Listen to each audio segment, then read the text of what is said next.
Done. Good evening, everyone. Welcome to another Agile Expertise meetup. Delighted to say that tonight I'm, while playing part of this, really happy to be hosting my good friend Sheetal, who is also going to lead us on a journey this evening about the 2020 Scrum Guide update and to actually help us discover what has changed. Now, we're actually here wanting this evening a real engagement from everybody. We want to learn what everybody else has discovered, those nuances, those updates, and get a sense check of some of the sort of the thought leadership behind what these mean to people in the real world. So without further ado, Sheetal, I'll hand over to you, but welcome everybody to the event this evening. Thanks, Giles. That's an awesome intro, as always. I will just switch the view so that it goes to, no, that's not what I was looking for. Speaker view. That's it. Okay. You're there? Yes, yes. Hi, everyone. Good to see you all. And yeah, it's really nice to see so many familiar faces, actually. I'm really, really proud to have you here. Before we get started, I want to ask the question, how many of you watched the Scrum updates? Anybody?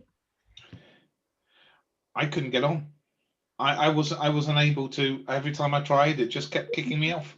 Yeah, so we've got Haroon watched it. Oh, it was awesome.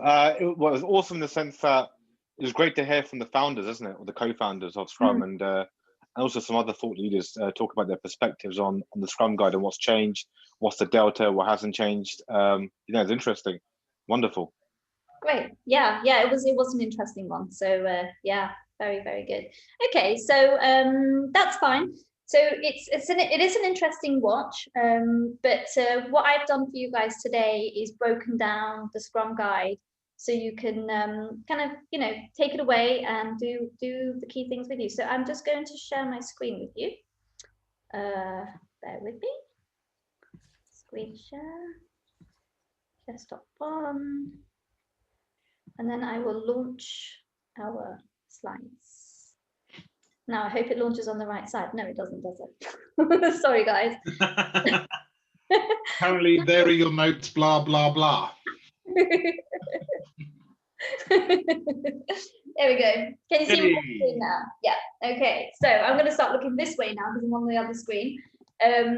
But yeah, so I wanted to really explore the Scrum Guide with yourselves rather than talk you through it. I thought what I might do is break it down, and then what we can do is have some discussions around it and see, what kind of impacts it has on us, and not only what kind of impacts it has on us, but also what do we need to do, if anything at all, to initiate the changes when we go back to work as well. Hello, Krish. So yeah, lovely to meet you. I think I know most of you in the group today, but for those of you who don't know me, I'm Sheetal. I live in an agile world. I'm the founder of agileworld.co.uk, which offers things like transformation repair, product discovery and delivery.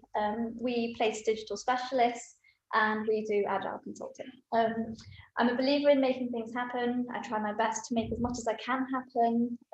Passionate about agile organizations and bringing them to life. I love to see companies and the people within the companies succeed. I'm originally from the East Midlands, where we're almost super friendly. So London was a bit of a culture shock for me. And I once lived in a castle. So that's a little bit about me. Giles? Well, in that case, I'm from the West Country. I lives down in the country, and I talks like this when I have to. No, I've lived in London all my life, so I've lost the West Country accent a long time ago. But everyone, hi. Look, most people know me. I talk a lot, talk too much. I never really introduce myself. There's information up on the screen there. I have my own agile consulting business. Anybody ever needs some good consulting or just someone to natter to, please feel free to reach out, because I always like a great chinwag. But that's me, and as a lot of people know, I love doing things for other people, especially community events and doing things for the people, by the people. and getting obviously lots of new people to come along and present great talks, just like we recently had Gwen doing hers. So that's enough of me. Onwards. Yeah, let's get on and explore the guide. And yeah, speaking of Gwen, I still got to say I'm still buzzing over your talk. It's great. It's on the YouTube video channel now. So please guys, if you've missed her talk, literally go. Right, let's get started. The new Scrum guide. Right. So the definition of Scrum. Scrum is a lightweight framework that helps people, teams, and organizations generate value through adaptive solutions for complex problems. Now, majority of this information is on the Scrum guide. So what I've done predominantly is break it all down for you guys. But that is the definition of Scrum today. It starts with defining what the responsibility of the Scrum Master is, and it breaks that down into 3 key roles and responsibilities. Well, more responsibilities than the role. In that the Scrum Master has to foster an environment where the product owners are to be organizing the product backlog, works on teams to turn a selection of work into a value increment during a sprint. So that is focusing on high value sprint items and getting those to turn around into actual deliverables. And the third is to create an environment where teams and stakeholders can inspect the work and adjust the next sprint. So those are the 3 core major responsibilities of the Scrum Master. Now for the guide. So in theory, what the Scrum guide is saying is that it's formed of a team called a Scrum team.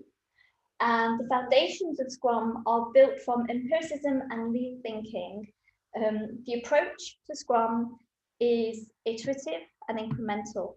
So anything that's outside and long-winded in any way is not predominantly Scrum anymore.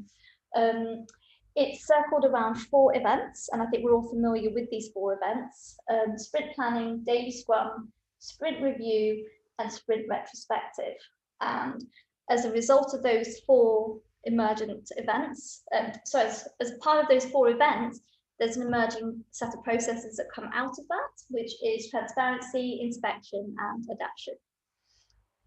So what does successful Scrum look like? Well, in the new framework, they're saying it depends on teams becoming proficient in these 5 core values, living and breathing these values. So the commitment to the work is the first and foremost thing. So that's why I put that in the center. Focus on the work. Openness, so being able to be open and transparent about what you're doing. Having respect for other individuals in and amongst the organization, so not just respect for your teams, but respect for people who are actually involved in the actual delivery process. And also the courage to change if you need to change, or the courage to pivot if you need to pivot. So I quite like the idea that they're actually introducing that idea of bringing courage to an organization. The team, so we had a bit of a conversation earlier, Giles and I, about this. They define the team as focusing on the product. So what happens here is that you've got the product, and you can have 4 or more, but subsequent teams that form Scrum teams independently, that all have that one central goal, which is to build that product. So you can actually break out your teams as and when you need to. It's saying that a team consists of 1 Scrum Master, 1 product owner, and developers. And then it goes on to say there should be no sub-teams and no hierarchy. So we're looking to build and sort of promote the idea of a flatter structure now. Everyone's to be jointly focused on the sprint goal. The work has to be big enough to get done, but small enough to become nimble. So that's like, it's got to be small enough to actually be deliverable, but big enough to actually achieve an outcome. And typically a Scrum team would be 10 people or less. And if it is more, then you're probably going to be asked to reorganize, or not asked to reorganize, but to reorganize for it to be more effective. Whoops. Scrum artifacts. So the artifacts of Scrum is your product backlog, your sprint backlog, and the increment of work. So those are your 3 core artifacts in the Scrum guide now. Each one contains a commitment to ensure it provides information to enhance transparency and focus against which progress can be measured. So when you're measuring your product backlog against a product goal. You're going to be measuring your sprint backlog against a sprint goal. And then the increment is going to be measured against the definition of done. So, and these commitments need to exist to reinforce that empiricism and the values for the Scrum team and the stakeholders. So these artifacts, they go hand in hand with the actual goals, and there's got to be a way to kind of look at what those goals look like and measure them. So, like I said, I don't want to talk too much this time. I really want us to get involved. So I'm going to stop sharing my screen and open up. I'm actually going to hand it over to Giles, if you don't mind, Giles, to set up some breakout rooms. So we're going to actually just break out into a group and have a little bit of a conversation around what I've just introduced you to. Can we position the question then in the chat window for everybody so that everybody has some awareness and can take that away with them into the breakout rooms? And then it's a case of, Sheetal, how long are you thinking about having a discussion? How many rooms are you thinking about having? How many people per room? I'm happy to create all of this. So I think let it self-select. I think maybe 4 people per room. Okay. Seem about right. Yeah. And are you going to share the question again in the chat? Yeah, so the question is basically, I've spoken about the Scrum team. Let's talk about what that means for you and what that might look like to you. So I've defined the Scrum team as the Scrum Master, the product owner, and the developers. So I just want to open up a discussion around that. Okay. I think 5 people per room, so we've got 4 breakout rooms. Okay. So that's fine. I'm going to create those breakout rooms. Hope everybody is happy to be involved. Obviously, if you want to remain in the room, you don't have to assign. Ali, it doesn't matter if you're eating, you can join a breakout room and listen to some fantastic engagement there as well. Not a problem at all. I will click go, and I'm going to set this for 10 minutes for us to have an engagement, and I will see you shortly. I think it probably may end up being 12, but it's all right. I will sort of keep an eye on the clock. So in that case, I will see you all very, very soon. And it does actually allow me to change the time now, which is great. So see you all soon. Hello, hello. Hello, hello. Hi there. So guess what? I could share screens with you guys. We're lucky. Nice. We're so lucky. So lucky to have our host in the meeting. Awesome. Is she a host or a hostess? Actually, do you know what? Thank you for reminding me there. Diversity, right? Language is key. Language is key, absolutely. I was keeping a neutral, a gender neutral term, but thanks for reminding me. Thanks for reminding me, Femi. So yeah, guys. So what do you think of this? Because obviously, you know, for me, when I first looked at this, I was like, okay, so you want a team to consist of a Scrum Master, a product owner, and developers. So it's like, well, what about all the others? So yeah, I'm open to sort of talking to you guys about this in a bit more detail. So I have a question. Who are the others? So I would say testers, the designers, all the other people that form a Scrum team. I understand that, so Giles and I had a conversation about this previously, and the developers are predominantly all the people who have the skills to make the delivery successful. So it does include them, but in the guide, it doesn't specifically specify them.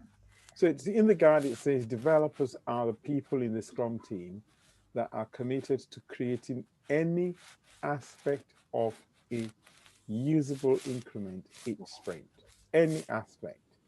The specific skills needed by the developers are often broad and will vary with the domain of work. However, the developers are always accountable for creating a plan, instilling quality, testers, adopting their plan each day, and holding each other to account.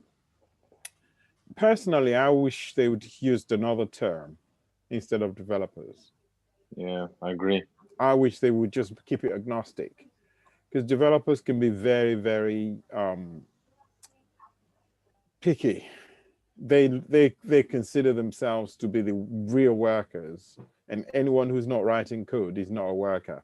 Yeah, and I think on the other side of it as well. So Tessa was like, "Well, I'm not a developer. I don't get why are you calling me a developer, right?" Yeah. And the same with the, you've got your UX, your UI experts as well. How about in other teams that are not even anything to do with code? You've got HR, abattoirs, construction. So many organizations are now using Agile. Oh, in fact, Scrum, not just Agile, Scrum. Yeah. And nothing to do with writing code. Yeah. Exactly. What's his name? The guy, Joe. Hey, what's the guy who worked in Tesla? Yeah, not Elon. The guy the agile practitioner. I'm not sure. Josh, his name is Joe. I've looked for his name, but Tesla do a lot of they use Scrum to build their factories, and they actually go in iterations.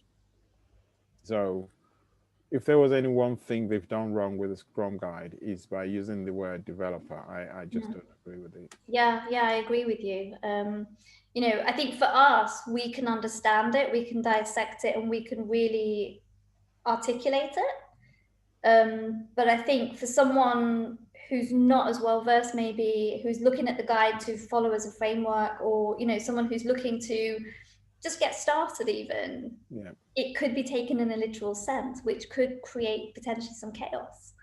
So, Reed, what do you think? Yeah, I'm just going to build up upon what you both actually saying, which is the terminology or the language hasn't really progressed much, in my humble opinion as well. So I quite like the word makers, or people who make stuff. I think Tobias May talks about that quite a lot in his analogy of makers, because you got people who make stuff and they could be making anything. That's quite a generic term, or even craftspeople, because it's quite a creative world, doesn't it? Scrum is all about the knowledge work environment, a very creative space. Maybe creators. Exactly. I was just about to say creators, yeah. I like creators, that. yeah. Creators, and that now extends. Sorry, Harun.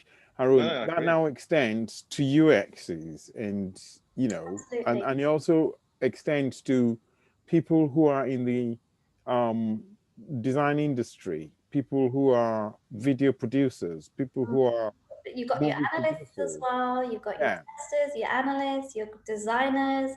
You could even have your legal people involved in this if you're working on a compliancy type solution. And you've got a whole plethora of other skills outside of the development world, which is why it really, Giles and I really had a debate about this. It was quite interesting.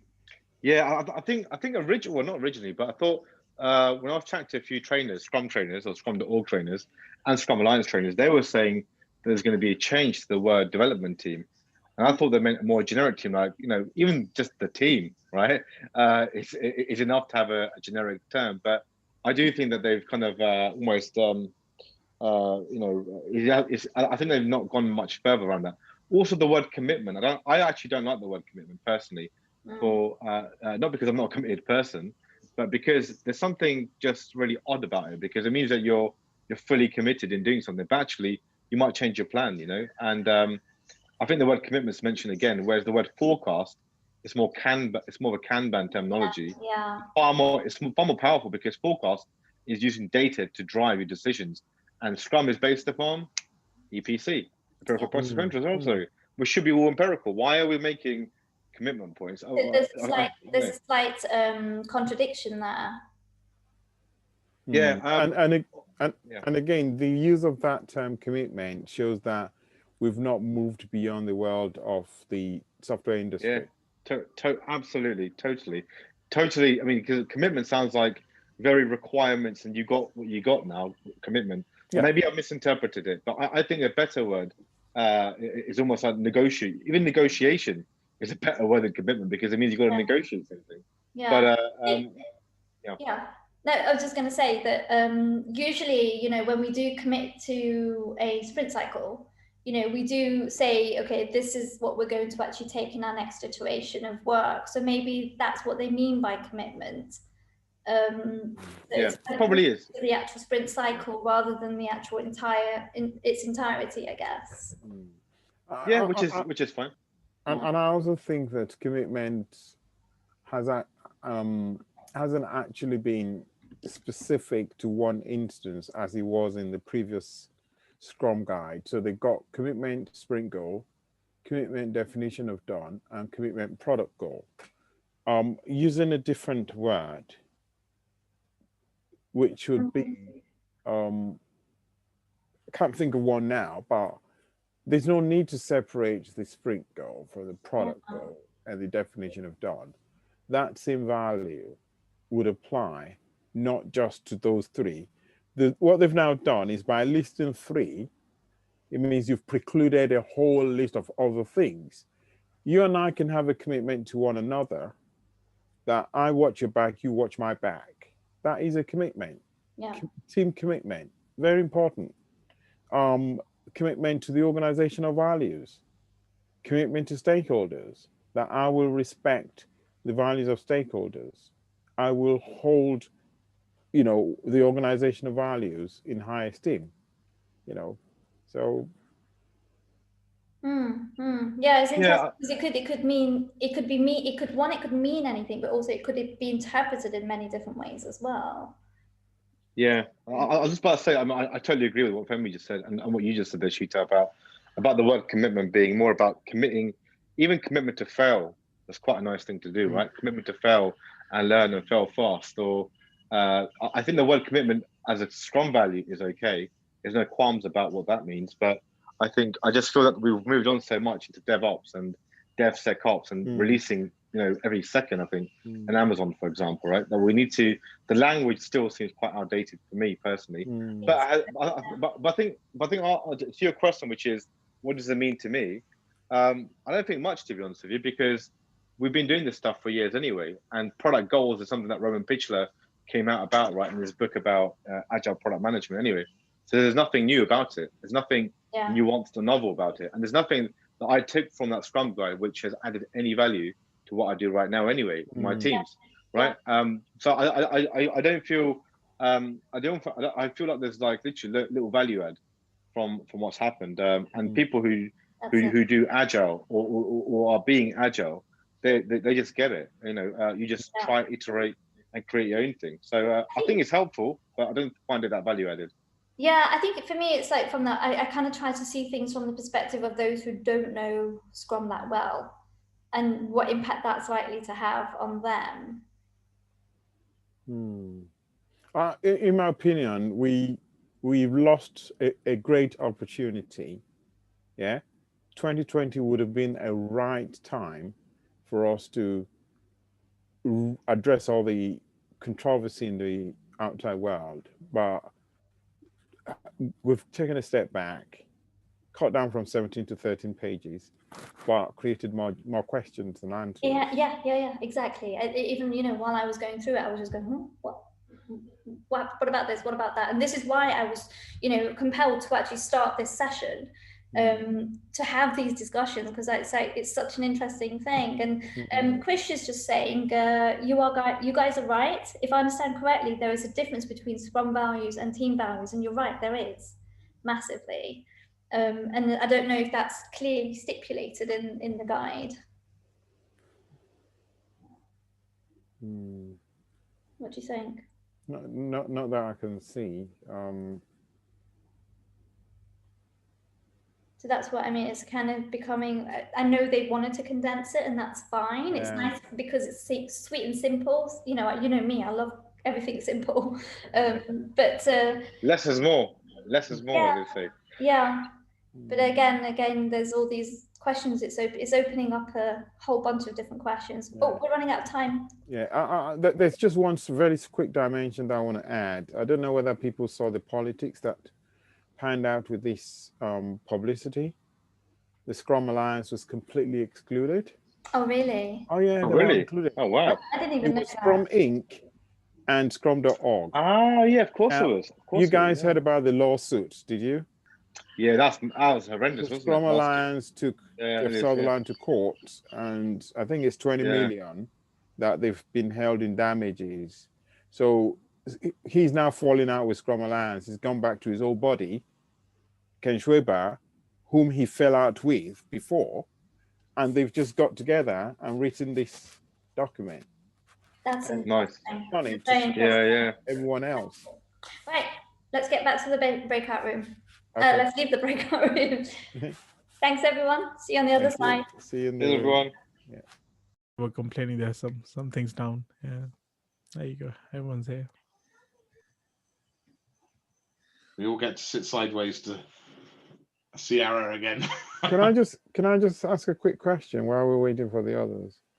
Does Rohit look like a gangster? Does he? I should change that. There you go. Yeah, That's you better, go. isn't it? That's better. Yeah. No, let's see you. We love it. We love it. Keep that on. I'm just joking. No, I just have my haircut. That's fine. I Keep it should on, wear man. the thing. Yeah. You look like an original G. Yeah, go on then. Yeah, the black and white one right here looks like a casting profile. I know that's the better one, isn't it? Photoshopped, liquefied, better. Welcome back, everybody. And I think we've even had a new joiner since we were in Breakout World. So apologies to anybody who may have been sat in a waiting room or joined very quickly at the end then. We were all embedded off into breakout rooms. So great to be back. And I think, shall we do a round table if that works from all the rooms?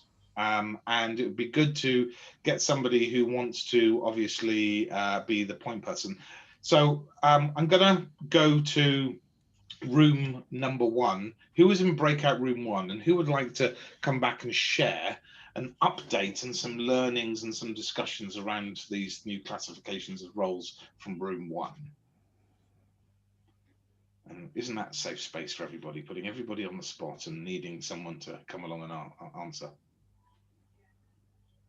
I have no idea what room we were in. I think we were one. Nick, Yeah. if you're happy to share, Nick, then I'm happy to allow you to go first, regardless of what room you're in. Okay. So what came up? We talked about the change in language between servant leader and true leader. And I think that's sort of an interesting area. What else did we talk about? The introduction of a product goal came up. We talked about Developers. Yeah, help me out, team. Developers, yes. And development team. Yeah. So what did you guys think about, the team structure, the team format that's been defined? Mostly got rid of the word team. And that gave a more porous feeling. We've certainly got some more of that conversation to come in the next section, specifically on that hot topic. But Terence, was there anything else from your group that you wanted to share with the rest of the cohort here this evening? I'm sorry, I didn't get very excited about it. It's I love it. Okay, who else has got some takeaways from their room that they would like to share with us? Now, of course, I know who I was in a room with, but I don't know who else was. So there are other people who need to share some amazing things with us. Who was in a room? Sheetal, whose room were you in? So I was with Femi, SM, Quish, and who was the other one? Haroon, of course. Haroon. Okay. So Haroon or Krish or Femi or SM. Yeah, please. Have you got anything you would like to share with us?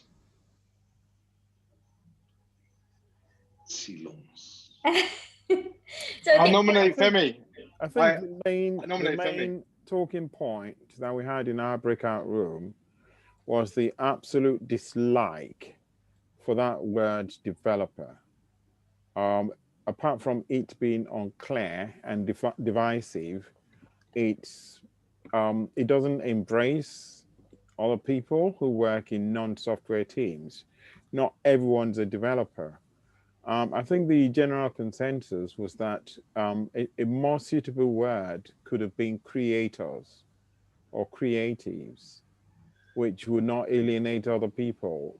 Software developers are very passionate about a description that identifies what they do and makes them feel valued. And what that now means is that testers, for instance, may not be inclusive. They may not feel valued. They may feel alienated and isolated. UX, HR people, builders, construction site workers who are using Scrum. The name I was looking for earlier was Joe Justice. He's narrated stories of several organizations that he's worked in who use Scrum in a totally non-coding environment. They are developers, they develop in something, but they're not developers as we know them. So that was a sticking point that we came up with. Other ideas, other discussions we had? Haroon mentioned, maybe a change of words. It's something that Tobias mentioned, and that was to call people creators or makers.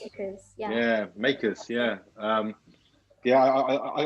agree with you, Sheetal. Yeah, in terms of like the language, I feel like we haven't moved on. We haven't moved on for 20 or 30 years when Scrum was alive in the 90s, the UPSLA conference. But I feel like the word developer is still resonant in software delivery, which is fine. But I think Scrum has moved on. I mean, if you look at the real world, people are using Scrum in, as Femi just said, right, in HR, in legal spaces. I'm working with a client that are using it in the legal justice system. Nothing to do with software, but it's all about efficiency and a better way of working out. And I feel that in that guide, all that's gone down slimmer and it's less pages, 13 pages or so. I feel that some of the essence may still need to be reviewed. And creators or makers or builders, whatever you want to call it, but that creative word that we could describe, a Scrum team. Yeah, I feel like it's missing there. I like agree. I felt. Ara, I know you came up with some very salient points, and Sorry, just before we move on to that team, can I just mention the word commitment, and we'll come back to that later. I'm not going to go into the detail of that. Just commitment. We had a big debate about it, so we'll come back to that later. Okay. Yes, that's a good point. I mean, we will come back. In fact, if you want to bring it up after Aaron. I don't remember exactly what I said, how I said it. So I think the main point was around the fact that it doesn't matter where people sit in the organization. So if people who are the real developers or the testing people who do the testing are reporting into other parts of the organization, it doesn't matter, and it wouldn't make a difference whether they're called part of Scrum teams or, development teams or not, despite this discrimination or this division language that Femi was introducing. But what I mean is, from an organizational standpoint, once everyone is part of a Scrum team, it doesn't matter anymore, or I didn't feel it mattered when I was working. Brilliant. So that kind of alludes to the idea that a Scrum team is, it doesn't matter what your role is that you come together as a team to make the delivery happen. Is that where you're coming from? Yes. I was sharing that when I was working, at one point there were 13 teams, and some of us were from different business units. Some people were in India or in the US, in London. Some people were contractors. Some people were contractors that are like technical partners of the company, so long-term contractors. Others were just there on a contract basis for 6 months. Didn't matter. Once you are enrolled in the team, you're part of the team. Yeah, agreed. Yeah, that makes sense. Femi, did you want to talk about? Yeah, so I've just put in chat the discussion we had around what the new Scrum Guide says about commitment, product goal, commitment, sprint goal, and commitment definition of done. The word commitment itself gives an impression of holding people to account to what they commit to. But by default, in a Scrum environment, at the beginning of a sprint, you don't really know everything. Knowledge increases throughout the sprint as you ask more questions and as you engaged in the process. So if you commit to a sprint goal right at the beginning and something happens whereby you have to change your stories within the sprint, what does that mean? You know, you've committed to it, but you've changed your sprint goal, or rather you've changed the component of that sprint. So what does that mean from a commitment point of view? Yeah, and I think Haroon mentioned, or yourself, we were saying how it actually adds more pressure to deliver. But then at the same time, if you have got that kind of agile mindset, then yeah, you're committing to the idea of delivering something, but then also, you know, committing to fail and that's okay. Yeah. So anyway, I'm going to move on to the next slide. So Femi, I just wanted to, we've got a slide, an infographic coming up now, which actually will have a great section on commitment as we get down through the diagram. And I think your discussion points, your salient points will be brilliant to raise as we go through and walk through the particular infographic that we want to share. Sheetal, do you need, have you still got co-hosts? Do you still have co-hosts? Yeah, I'm fine. Yeah. So I will continue on, but thank you everyone for that there. I thought that was really valuable, and the fact that it's recorded, I think we can then go ahead and share it to the wider community. So yeah, the next thing. So okay, let's go through the Scrum events. So there's actually 5 events, even though they've done a classification of 4. The 5th event is actually the actual sprint. So that's the heartbeat. They've put the event, so many of us probably know sprint cycles as 2-week cycles, but here the guide is actually going on to talk about a fixed event of 1 month or less, which is still, you know, enough for, you know, to give that flexibility on how much you can deliver within a set period of time. Include all the events in the sprint. They've stipulated no changes during sprint that would endanger the goal. Focus on quality. Refine the product backlog as and when required, and clarify the scope with the product owner, and negotiate it as a team does learn more. So it still goes with that idea that the team will be learning more as they go through the sprint cycle. So that awareness is pretty much there. So I think it'd be interesting to know a little bit more about the commitment side of things. The second event would be, well, the first event of the sprint event will be sprint planning. There's no particular order for this. I think it depends on the teams and how they like to schedule themselves. But this is the order that I would typically work through. So sprint planning, so you're planning the work in a collaborative setting. So pulling your teams together, working as a Scrum team, and working together to actually plan the work. That would include your product owner, so that you know, it takes away that idea that it's just for the development team, I guess. I think what it's now doing is pulling the product owner into this world as well.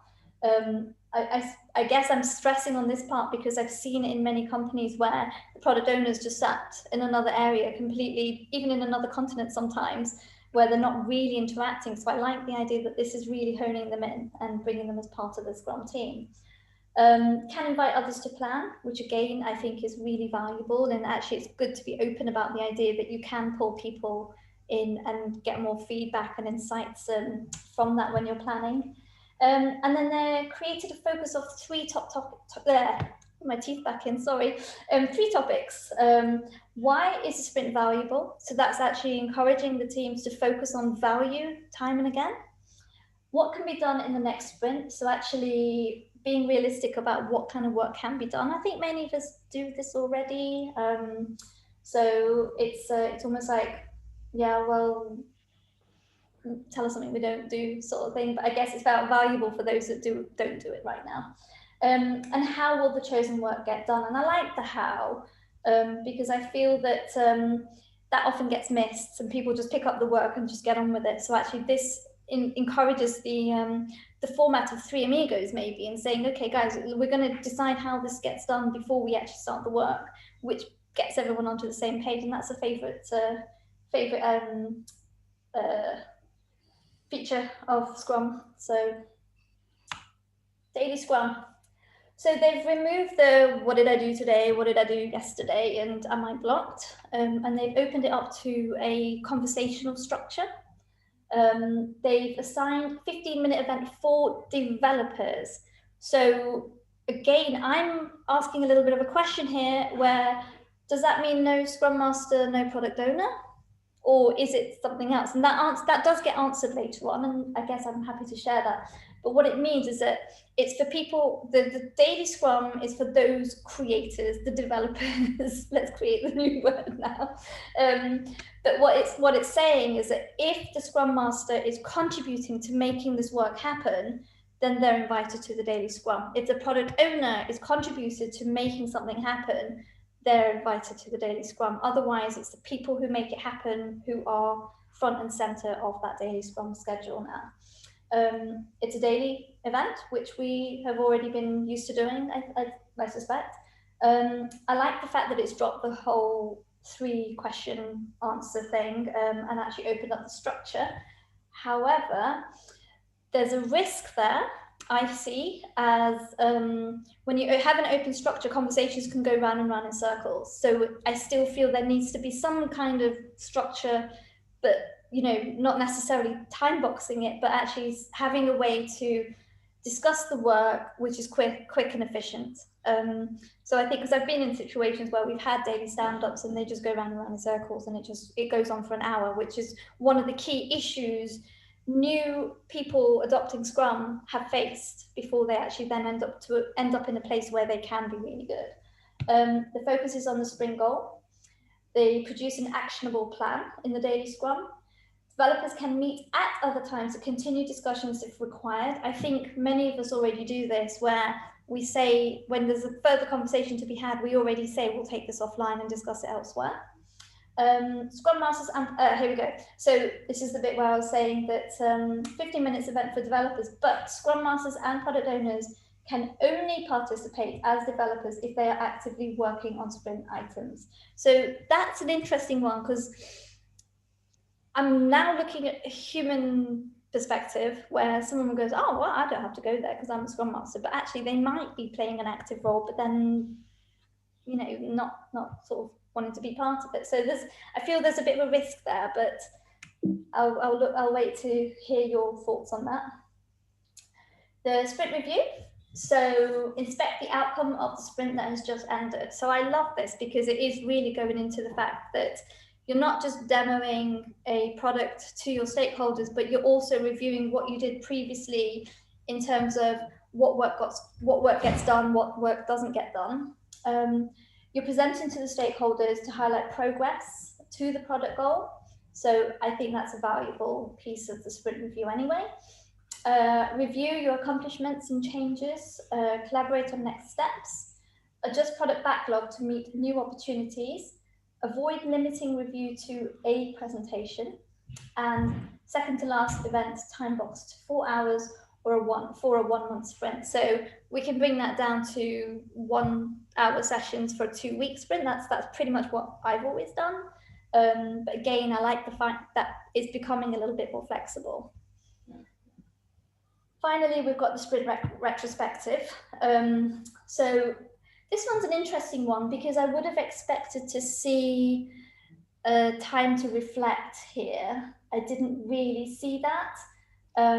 Nor did I see an opportunity to introduce games where people can create almost a safe space to deliver things in a gamified way, because that's one thing I find what makes retrospectives fun is gamifying things. And I'm sure that many of you guys have taken part in really fun retrospectives, and I think when you make something fun, I think you get more information out of it. It's just how it's worked for me. I'm sure it might be different for others, but I've been to a retrospective where you could cut the atmosphere with a knife.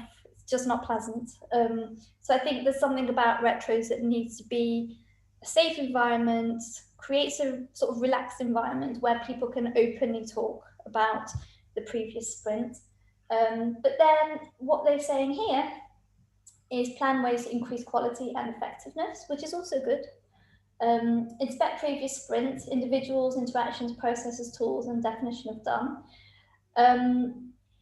I'm interested in that one, and I'd love to hear your thoughts on that as well, because this is something that could also be done in a sprint review. So I'm probably confusing things now. I hope I'm not, but I think some parts of it might belong in that space. The discussions on what went well, the problems and approaches to resolve solutions is a common retrospective feature, and I'm glad to see that that's staying. Time box to a maximum of 3 hours for a 1 month sprint. Yeah, that's okay. Usually it's at the end of a sprint, and it's 1 hour. That just gives people an opportunity to really just let off steam, I guess. Here's something I made earlier. So I don't know if any of you were there, but I did the Power of Scrum 2 years ago in February 2018. I did a talk, and this is how I describe the Scrum sprint cycle. So you have a product backlog, you have a sprint backlog, and then you have a product increment that you're building on. And then you have your sprint review, planning, backlog refinement, a demo, retrospective, and release. Now, I kept demos and reviews separate, but I like the fact in the new guide that it merges the two, because I think in the previous guides, I'm not sure if it did or not, but as far as I was aware, and as far as activity was going on within other Scrum teams, it didn't exist. It was either you do a review and that's just to present. There was no concept of actually looking at your previous sprint and looking at the work that was achieved. So I like the fact that they've merged that. And then you've got your daily Scrum. So here I've got 1, 2, 3, 4, 5, 6, 7 events. No, 6 events even. So yeah, so this kind of leads to a few questions that I'm actually going to hand over to Giles to discuss this slide because it belongs to him. But he had some really interesting things to say about what the Scrum cycle is really about, what it's really for, and what benefits it has in between, you know, from start to finish. So Giles, over to you. Thanks. This is a page from one of my training decks, and I don't really want to spend much time because we sort of got to finish around 7:40, and I want to make sure we've got time for the next upcoming image to have a quick discussion as a group and a cohort. But something that I often, some people have sort of mentioned to me before, that somehow Scrum as a framework is kind of like the baby Jesus version of Agile, of an Agile framework, right? Because it's the immaculate conception of a product backlog. And the Scrum Guide now in 2020 or 2017, 2013, any of the editions we've had, I've never actually talked about what leads up to that sort of immaculate conception of a product backlog. Plus, the guide has never spoken beyond what actually happens once the working system has actually been generated. Right now, of course, you know, Gwen and Aaron, Ara and Abhinav, we were in our group. We were talking about some of these things that, you know, we obviously build ways of working that are right for our organisation, rather than actually sitting and being so prescriptive to the letter of the law with a particular methodology or framework that it actually doesn't support us. So you know, I share this page, and you can see it's one of my training decks with the logo in the bottom corner. This comes from, you know, talking about stakeholders and other people. You know, where is the funding coming from? How long will it take? What are the risks? Who are the stakeholders? Who's the team? What's the technical strategy? All of the leading questions. It's like sudden arrival, right? Well, again, it's like an immaculate arrival of an entire Scrum team in whatever definition that's now going to be set up as, okay? And all of a sudden to work on this immaculate conception of a product backlog. I mean, there's some kind of like lunacy going on, and I'm a CSA, I'm a Scrum coach, right? And yet at the end of the day, I still have problem with this in actually trying to go into organizations and actually do that coaching and training, where I'm trying to lead them into this journey and into this mindset of how they're actually adopting a way of working and how they actually set themselves up for success. Likewise, how will it be deployed? Who's going to support it? What constitutes done? None of that, again, has a true definition if you go to the prescriptive nature of the actual guide. Finally, how will the delivery be governed? Are there milestones? How are the risks managed? How do we manage change? Can anyone tell me where in the new 13 pages of the Scrum Guide any of that is listed and mentioned? And therefore, we have this fundamental problem. where it's great that somehow it's been shortened and some of the vernacular has been removed and changed and tweaked, and it's causing confusion or causing clarity, creating clarity, I should say, for those people who it's resonating well with. But actually, in fact, guess what? There's still elements of this that is fundamentally missing for today, let alone if I take it to the next level and start talking at a sort of an organizational agility level and start thinking about what this kind of approach and way of working would mean at that level. I could spend just an hour alone on that. So I'm going to stop now. But I wanted to share, Sheetal saw this earlier from a training deck I was doing. And just when I want to put this up on the presentation this evening, so she screenshotted it and I thought it was really valuable. So I think it would have been. I think it really tied in what we were talking about as well as to how it really fits into the bigger picture. So let's have another chat. What are your thoughts about the Scrum events? The reason why I asked to talk about this is because I'll just go back a bit. I've pulled out my favourite event, which is the backlog refinement.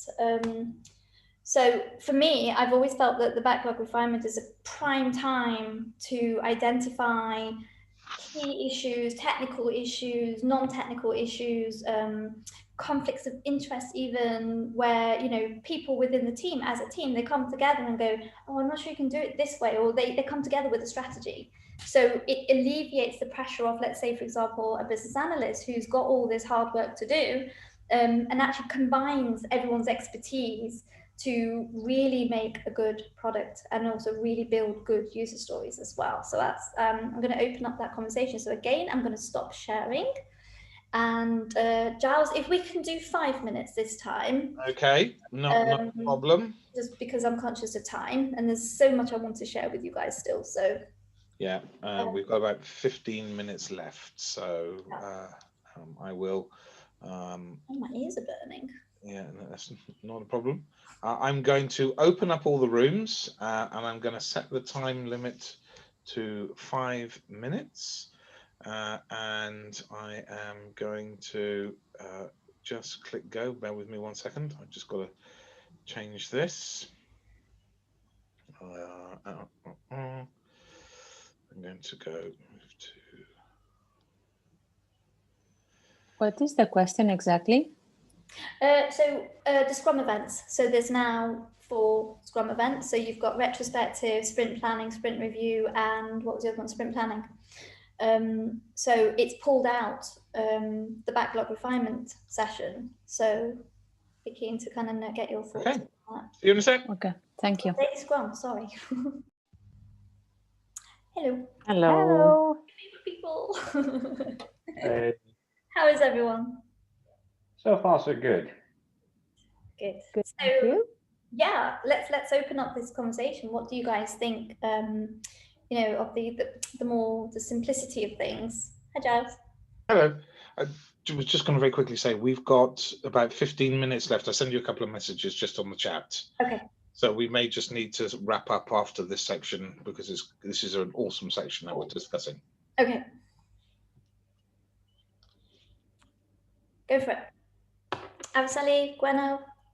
I guess I'll put my hands up. I haven't actually read the new guide cover to cover. But hearing what you were saying, Sheetal, about sort of the daily stand-up being more for the developers, that's sort of, I find it quite sad. So you're getting rid of the sub-team, you're getting rid of the development team as a sub-team in this Scrum team, but you're not treating everybody involved as one big team. You know, personally in Zappy, our product owners, they come along to stand-ups and they, you know, say every day, oh, I've been chatting about this, I'm moving on the requirements for this functionality, etc. And this is a bit sad, really, isn't it? I mean, you're taking away these barriers of this development team, but then you're subconsciously. I think it's inconsistent, actually. It's inconsistent. You're creating a silo. You're saying that you're removing a silo, but you're putting it back in a different way. So it makes no sense to me. Yeah, I mean, it's very difficult to get a product owner anyways to attend the stand-ups. And here we are with a Scrum guide, which is obviously saying that you don't need product owner or Scrum master in there. It's just development team. So I think personally it's a step back, or it's more relevant for a team which is really accomplished, who have done, I think their maturity level is very high. They've been operating maybe around 3-4 years, and they probably don't need the Scrum Master product owner on day-in basis. But I think most majority of the teams, they will have certain churn, they will have certain, people coming in, going out. They will always need some level of support. And what if a team needs to ask a question or needs clarification? Where does that go? Do they go back outside? They scramble outside and then say, hey, product owner, I've got this question, can you please help us out? I mean, that's really a waste. It's contradictory as well, right? Because we're saying that transparency is one of the pillars. Exactly. Saying, hey, this stand-up, this is just for us, you're not invited. So it's kind of saying, hey, we're transparent, but we're also going to close the curtains every day for 15 minutes. Yeah. I think, I don't know. I think the whole Scrum guide to me, I mean, I've just reading through it and I haven't completed as well. But it's just either it's a step too far in future, I said utopian world, or it's a step back. I have a question. Maybe it's the wrong question, but my question is, how important is it to follow the guide? It's a framework. Right. It's a guideline. And this is a great comment. Yes. Because a comment I made to Sheetal earlier, which I wanted to raise as a salient point, but it's great you've mentioned it now, right? The Scrum guide has changed. Scrum hasn't. Yeah. And what I mean by that is the fact that it allows us to what Gwen was talking to us about earlier, and what you were talking to about us, Ara, in the breakout room previously, where we're trying to evolve ways of working which are right for the organization, tuning them, extending them, having these extra roles, doing the things which we can support with our ways of working and our frameworks, but not in this prescriptive way that we have to somehow follow it to the letter of the law. And as such, yes, the guideline has changed. Does it mean Scrum's changed? Not necessarily. If we've evolved a Scrum way of working with an agile mindset and an agile set of philosophies that's right for our organization, I mean, we can read this guide and go, great. My concern is, I think we're here, it sounds like we all know Scrum, that it's a guide, but it's quite popular now for people to become first-time Scrum Masters. They haven't got experience of being in a development team, and they might take the guide as gospel, and I think that's the danger. Yeah, I agree with that. That is a danger, and that's one of the things I was saying earlier as well, where people could take it absolutely literally, that a team consists of Scrum Master, product owner, developers. That's it, and it could create chaos. And I think in this regard, this could also create some chaos. Like, communication is really important, and I think having that transparency it's a Scrum value, right? So I think it's absolutely agreed. And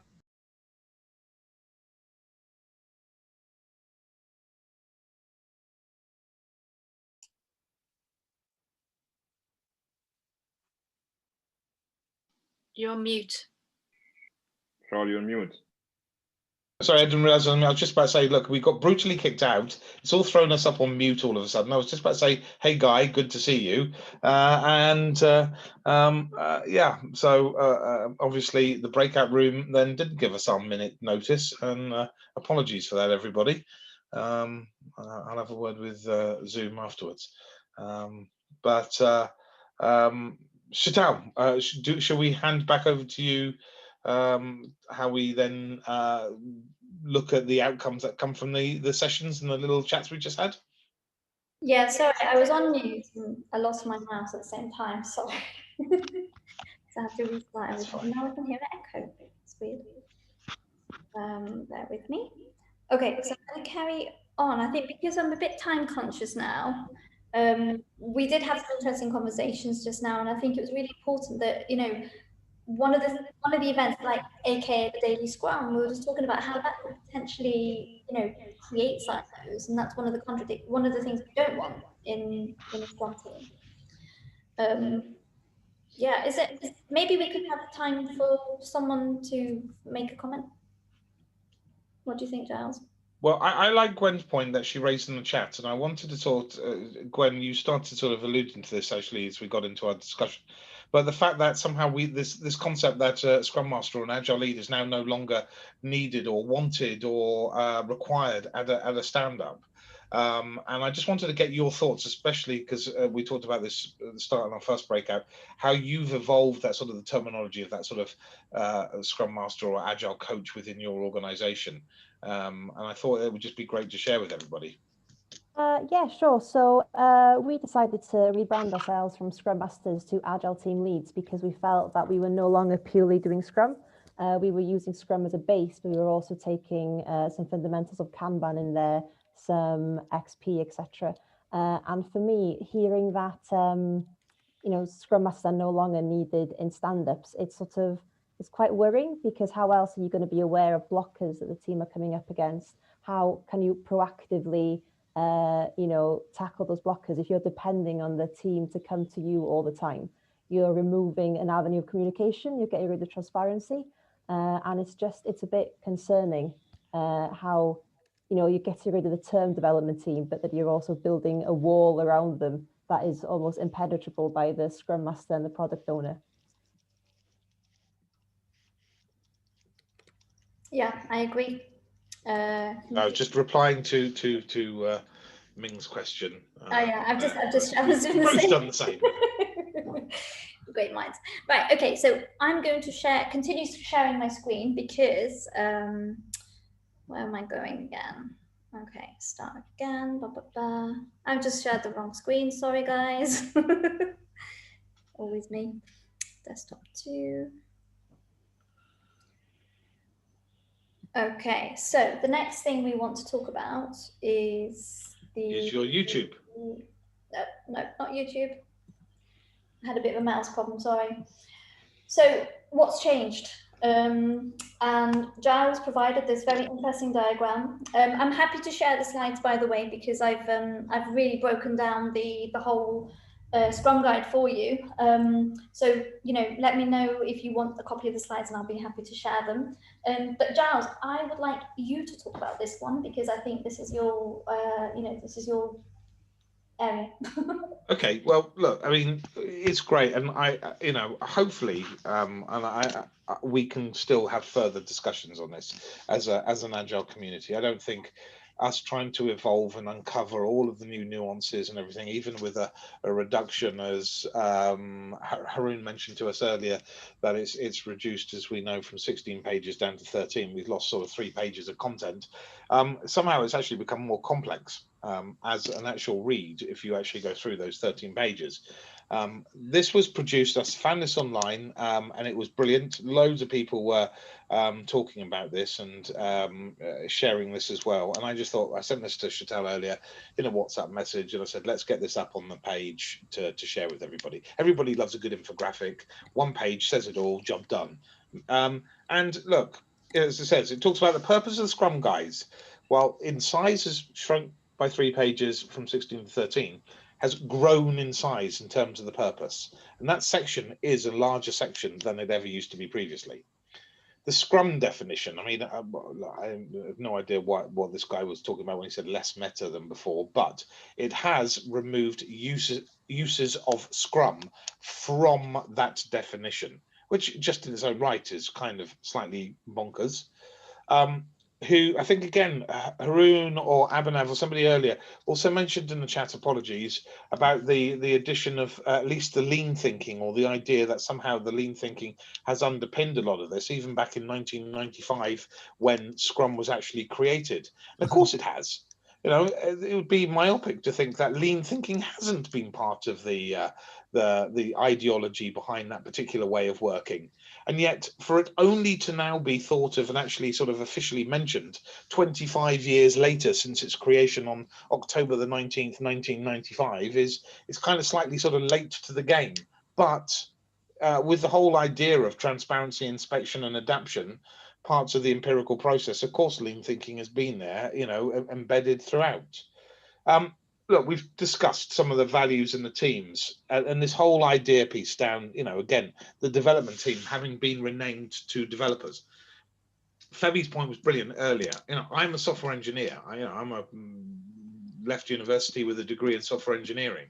So the point is, you know, for me, I'm very passionate at the fact that I'm an engineer or a developer, and I understand and appreciate how that can actually cause confusion to testers or business analysts or other people who are now somehow sort of wrapped up into this moniker of or the vernacular of a developer, when actually in fact it's kind of this weird encompassing phrase to hold everybody in that sort of same container. So I love the idea that everybody's started sharing creator and maker and other wording like that this evening. I think they've still got a way to go to get this evolved, to choose a terminology that's right beyond simply software development, and the fact that we can use this in other parts of organizations, where we had some of the community here this evening sharing where it was being used in the wider context outside of software engineering.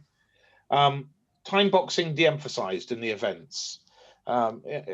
Again, great, but I want to raise the point that I raised when we were in the second breakout room. The Scrum guide's changed. Scrum hasn't, right? And if we've evolved our ways of working in our organizations to actually fit the context of the unique circumstance and the context we face ourselves in on a daily basis, and we've evolved a way of working and a practice that is right for the organization, and we're not following this prescriptive nature of the 13 pages of the Scrum Guide. You saw some of my challenges I shared of literally doing that earlier on that page. Then of course, you know, we're into a world where, you know, Scrum doesn't necessarily need to change. It's not Scrum that's changed. It is the guide, and if the guide needs to inform us in a new way or a new direction of travel, brilliant. But you know, that is it. And I think we've got further discussions to come on this as a community, especially around, you know, do we see the salient removal of 3 questions from the daily Scrum as something good? That having the right or wrong people now turning up at them, is that a positive or negative? To Gwen's point that she added, again, to the point Femi raised, which is why I thought it was a great point. This whole idea around commitment focus, around the product backlog, the sprint backlog, and the increment. There's the commitment to that new product goal. There's obviously the commitment to our standard process way of working, the sprint goal, as well as our definition of done. Now, I'm a big fan of definitions already as well, to help actually set us up for success. Again, this is our own way, our own involvement for getting a practice that's right for an organization, rather than simply following it to the letter of the law. Again, look, commitment, definitely conforming to definition of done.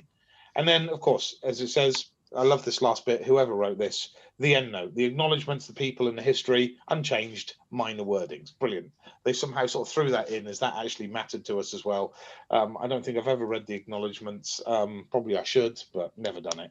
And the Scrum Guide history, I probably never read that part either. So this is an awesome diagram. Sheetal, please do share this with everybody.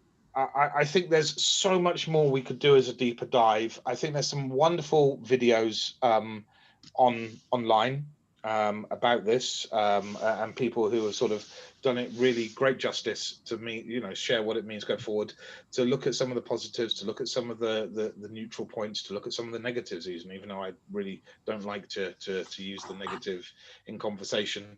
And you know, I think you know, there's still a long way for this to go for us, even in the modern technology world. And that's it. I'm done. Thanks. I'm out of here. Thanks, Giles. So what I've done for you guys as well, and we're not going to go through it now because I think time's not on our side. As you can see, we've got a lot to share. But these are your Scrum guides broken down, so even less prescriptive. One team focused on one product. Introduction of product goals. A home for sprint goal, definition of done and product goal. Self-managing over self-organizing. 3 sprint planning topics, and again, you can read this in your own time. Overall simplification of language for a wider audience. And then you have the end notes by the lovely Jeff and the Ken Schwaber, who say that Scrum is free and offered in this guide. The Scrum framework as outlined herein is immutable. While implementing only parts of Scrum is possible, the result is not Scrum. Scrum exists only in its entirety and functions and functions well as a container for other techniques, methodologies, and practices. So yeah, and then yeah, this is us. Here's a few links for me to share with you as well. So let me just stop sharing so I can see you guys again. Yeah, so I think consider that. So at the end of the day, we've spent a long time just getting to know the old framework and the old guidelines. If something's working and you're producing outcomes and you're doing really well with it, I say keep doing what you're doing. That would be my advice. And if you do see an opportunity where this Scrum news guideline will actually benefit you, then definitely leverage it. That's what I would say. I'm personally experiencing a little bit of resistance to change, so I know what other people feel like now. But so just remember, these are guidelines, so you still have to focus on what. For us, we're a bit more agnostic in that we go for what really does benefit the organization, what benefits the team, and what benefits the people, and actually introduce values that work and allow that team to function. So yeah, that's pretty much it in a nutshell. Giles, anything else to add? No, I just think we just need to keep doing this together as a community, right? These events are important. Now we learn from one another.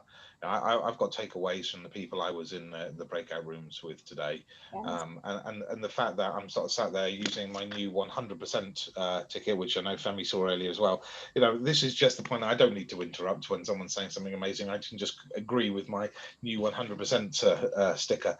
It's brilliant, right? We're all trying to evolve these practices. We're trying to make these things fit for the organizations we work in, and you know, we've just got to keep doing this together. We only learn from one another and share these experiences and grow with that growth mindset by doing just events just like this. So thank you very much for all the teachings you've given me this evening.